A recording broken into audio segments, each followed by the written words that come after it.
Mentioning this year's theme in a statement to mark the day, Together Always, United in Diversity, the UN chief called on leaders to speak with one voice, to eliminate stigma and discrimination that result in sometimes deadly attacks targeting LGBTQI+ communities.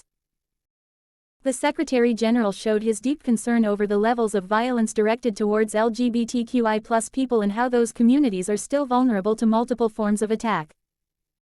As we mark the International Day Against Homophobia, Biphobia and Transphobia, we face a stark fact. In every corner of the world, LGBTQI+ people continue to face violence, persecution, hate speech, injustice, and even outright murder, said the UN chief. He called on member states to stop criminalization of LGBTQI+ people around the world and punishing them for simply being who they are. He said each assault on a LGBTQI+ person was an assault on human rights.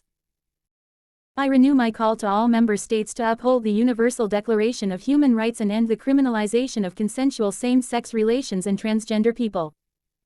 Being yourself should never be a crime, said Mr. Guterres. In a statement on Tuesday, a group of independent human rights experts on Tuesday called on member states to address racism and stigma against LGBTQI+ people in a joint statement. They called on states to adopt measures to end the various forms of violence and discrimination directed against the community.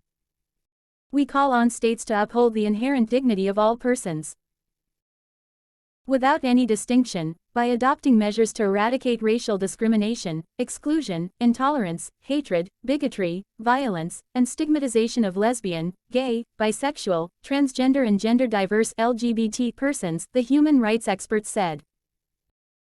The rights experts also recalled that to end structural violence against LGBTQI+ people, states must take an intersectional approach and consider how different social identities contribute to how communities are affected by different forms of discrimination.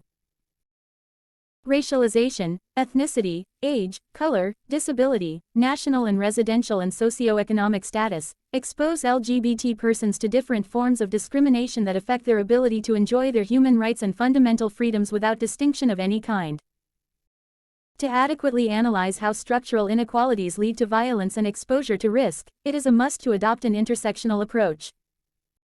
While some people are privileged, most face discrimination and violence, including arbitrary displacement, because of their multiple intersecting identities, the experts said.